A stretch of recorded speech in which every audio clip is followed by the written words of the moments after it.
Creo que, por ejemplo, los trabajos de Bertrand Meges muestran la relación que hay entre la ciencia ficción y los ovnis. Todo lo que supuestamente se vivió en Francia a partir de los años 50. Concretamente a partir de 1954, que fue el año de la primera oleada en Francia. Bueno, pues todo lo que supuestamente ocurrió en la realidad ya había sido escrito en los libros de ciencia ficción. Y en su segunda obra, Bertrand Meges mostró que lo que parecían ser temas sacados de la ciencia ficción ya aparecían bajo una especie de etimología arcaica en el folclore, en un número determinado de tradiciones. Bertrand Meges ha estudiado minuciosamente casos, sobre todo americanos, de personas que afirman haber sido secuestradas, haber subido a bordo de un ovni, en donde han sido sometidas a extrañas operaciones. Cada década, el número de casos se multiplica por 10. A finales de los 70 había unos cientos de casos, y ahora no se pueden contar los casos. Es un poco lo que ocurrió con las historias de espiritismo a finales del siglo XIX, que no se sabía el número de videntes.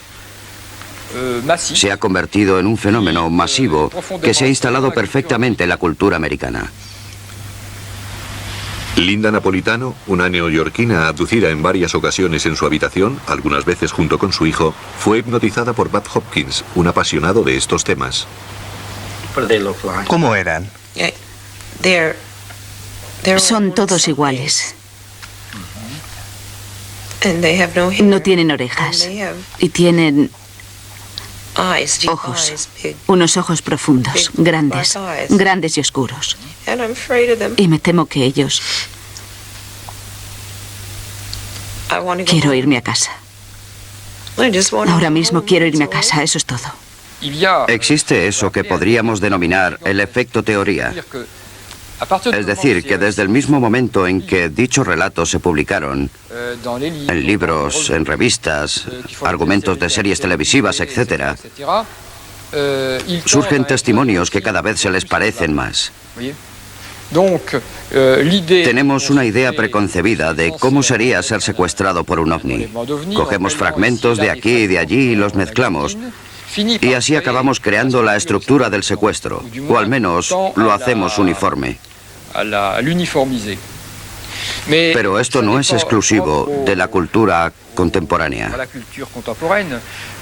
Una de las razones que en el siglo XVI condujo a los que estudiaban la demonología a creer las historias acerca del diablo, ya que en un principio eran escépticos, fue el hecho de que los relatos se repitiesen en una gran parte de Europa. Podría enseñarle montones de textos de sabios de aquella época que dicen: no es posible que todos hayan inventado semejantes historias. Así que ya ve que viene de lejos. La diferencia está en que hoy dicha homogeneización es mucho más rápida. En primer lugar tenemos la ficción y luego, y utilizando el juego de palabras que hace un investigador inglés, tenemos la faction, el facts and fiction. La faction es esa especie de realidad virtual, es el mito reencarnado, es el mito hecho realidad. El momento paradójico en el que las entidades de una cultura pueden ser escuchadas, tocadas, vistas. Una vez que dicha realidad virtual se plasma en relatos, constituye una fuente, un repertorio que va a tomar forma en experiencias reales vividas. Así que hay una especie de dialéctica permanente entre la ficción y la faction, si me permite la palabra. C'est bon, voyons. Quoi? Vous m'auriez fait venir jusqu'ici pour goûter à mes lustres crus? Oui. Mais vous me faites un peu fêlé. Il n'y a pas de fêlé chez lustres crus. Oh. Avec sa fourchette. Mais alors, qui c'est qui me ramène? Ramener? Non. Los científicos rechazan estos fenómenos diciendo: ¿cuál es su razonamiento científico? Razonamiento que, por otra parte, no existe. Es típico ver a un científico leyendo la cartilla a los que se interesan en los ovnis con frases como: hay que saber lo que es la ciencia. Diciendo, por ejemplo, Los ovnis constituyen un fenómeno puramente sociológico o de lenguaje, lo que significa que no les interesa dicho fenómeno.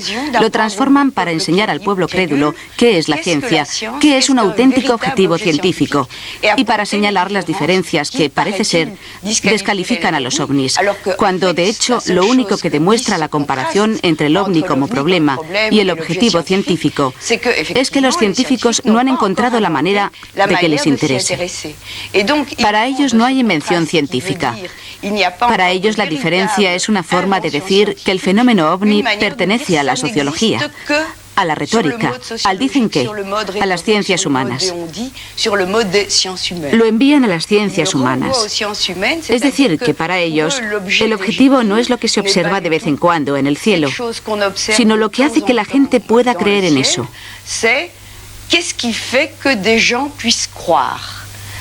Lo transforman en estudio de creencias irracionales, de creencias populares. Es un contexto enfermo, es un contexto que da lugar a la aparición de sectas, un contexto que siempre transforma a los que se enganchan en la caricatura de su propio interés.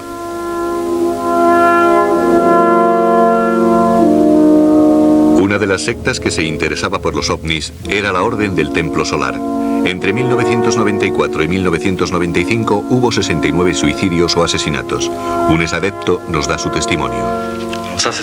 Bueno, pues esto es un cómic editado hace unos 12 años al que hacían alusión muchas veces, concretamente el señor Jouvet.